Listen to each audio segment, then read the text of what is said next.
Ladies and gentlemen, welcome to this news program.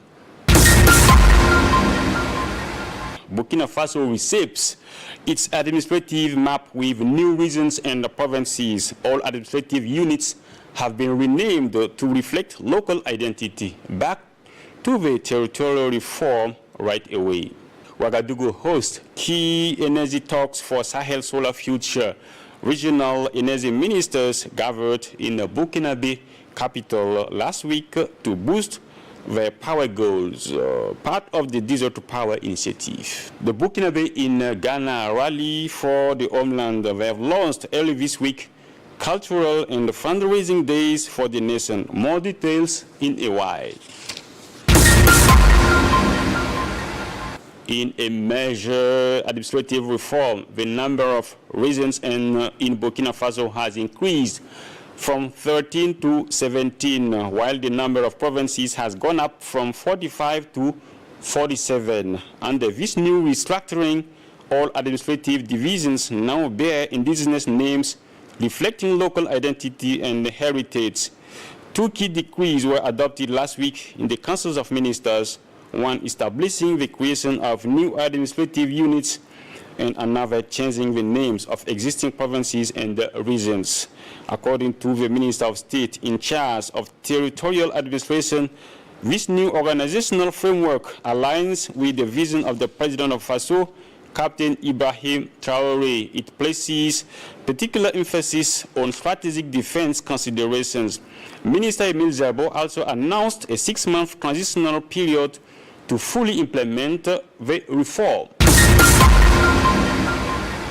How are citizens responding to the recent changes in territorial organization? In Ouagadougou, opinions are mixed.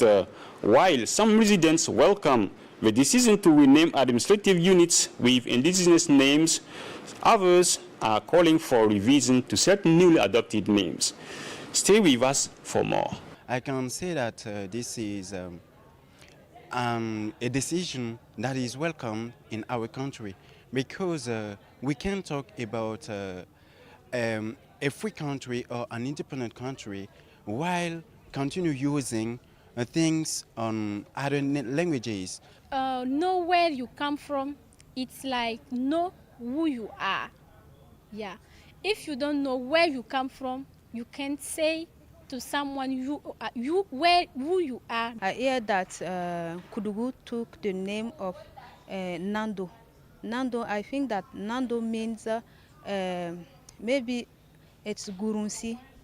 I'm from the North region, North Center, and the new name is Quilse.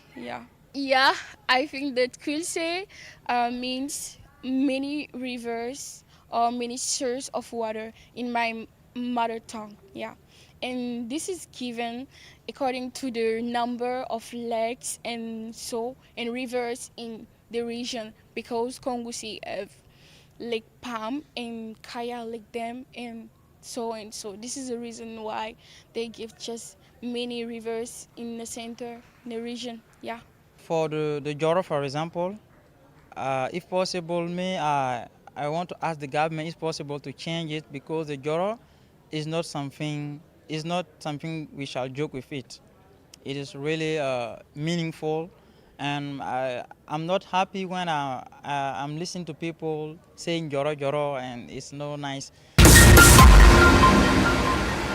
The ministerial meeting of the Desert to Power initiative opened last week in Ouagadougou.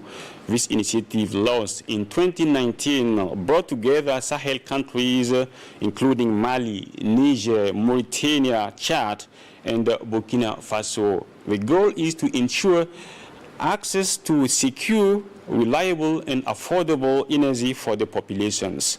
The 5th ministerial session focused on reviewing progress made over the past 5 years and outlining new recommendations. Listen to the Vice President of the African Development Bank Complex for Power, Climate Change, and the Green Growth, Kevin Kariuki.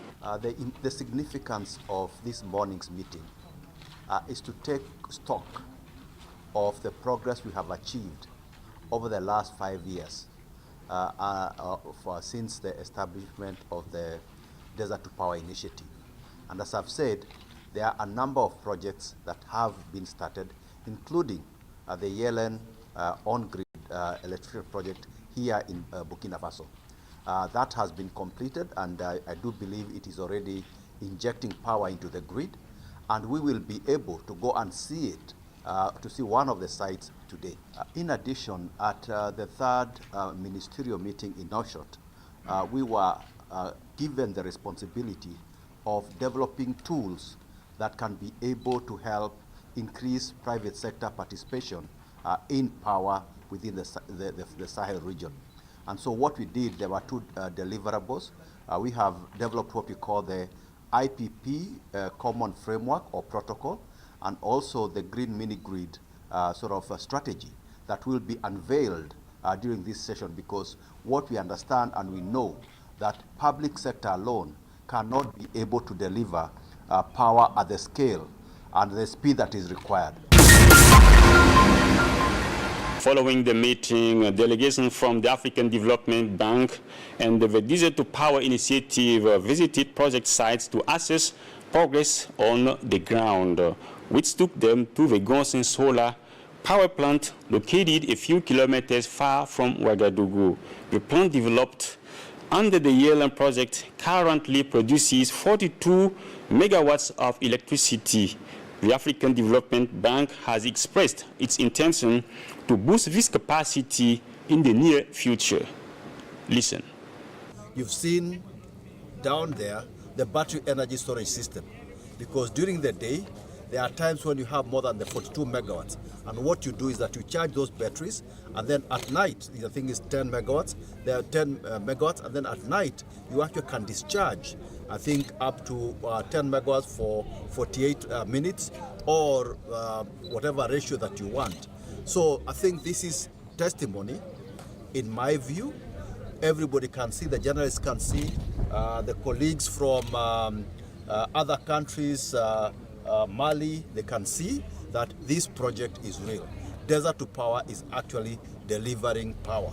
And at times we say seeing is believing, and you've all seen what work has gone on here, thanks to AFD from France, and as well as the Sustainable Energy for Africa that has actually contributed in developing the battery energy storage system.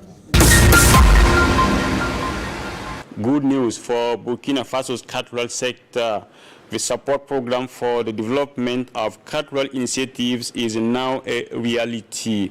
With a total budget of 2 billion CFA francs, a cooperation agreement was signed on Thursday in Ouagadougou between the Ministry of Culture and the Swiss Cooperation Office and the Consular Agency in Burkina Faso.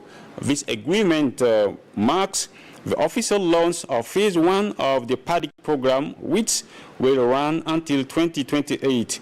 Christian Eggs, head of Swiss Cooperation in Burkina Faso, reaffirmed Switzerland's long-standing commitment to supporting culture, a sector he sees as a powerful tool for peace and social cohesion. Burkina Faso's minister in charge of culture, Pegdwende Gilbert Ouedraogo, welcomed the support and urged its beneficiaries to manage the allocated funds responsibly and transparently to help drive sustainable development in the cultural sector. Culture again, but in Ghana, where the Burkinabe are deeply committed to their homeland. From Accra, the capital, they have launched a two-day fundraising and cultural celebration, opportunity for them to showcase their rich cultural heritage through various activities. While raising contributions for the Patriotic Support Fund, the event is held under the patronage of the Minister of State in charge of Agriculture.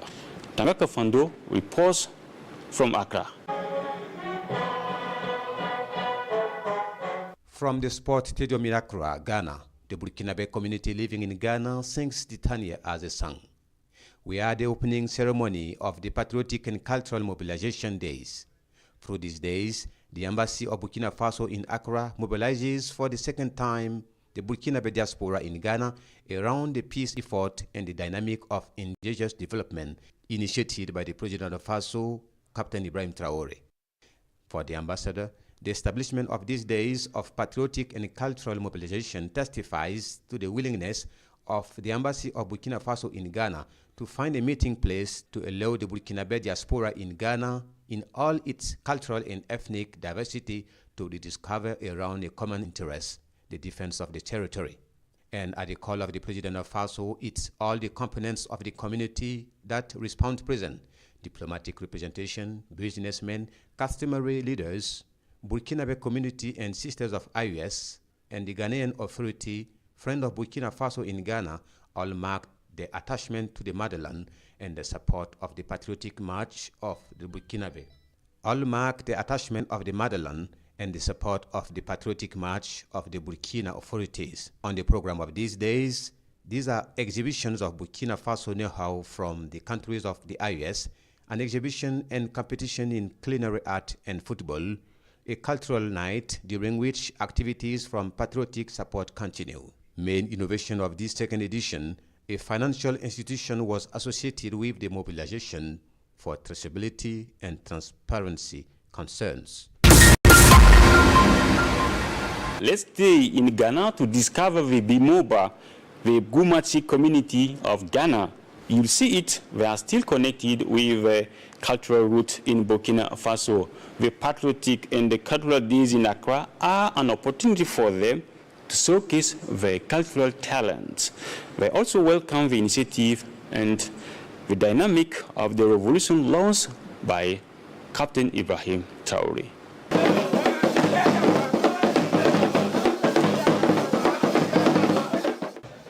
Actually, Bimoba, we are descendants of Father Nkrumah from Burkina Faso. And to our history, we descended from Burkina Faso down to Togo, Gabon, and some of our people moved to Benin and then Ghana, where we are actually coming from. We live in Ghana, in the northeast region of Ghana. So predominantly, there are so many communities in that area being occupied by Bimobes. We have Bunkurgu, we have Nampandore, Bimbagu, Jimbali, and so on. Actually, when we read history, it is telling us that when we came from Burkina Faso, some of our people were in Togo, others in Ghana. And then after the colonial masters came in, there was a division for colonial lines. And then that was the name where we got Bimoba, British Moba. So hence the name. If not, we are Guruma.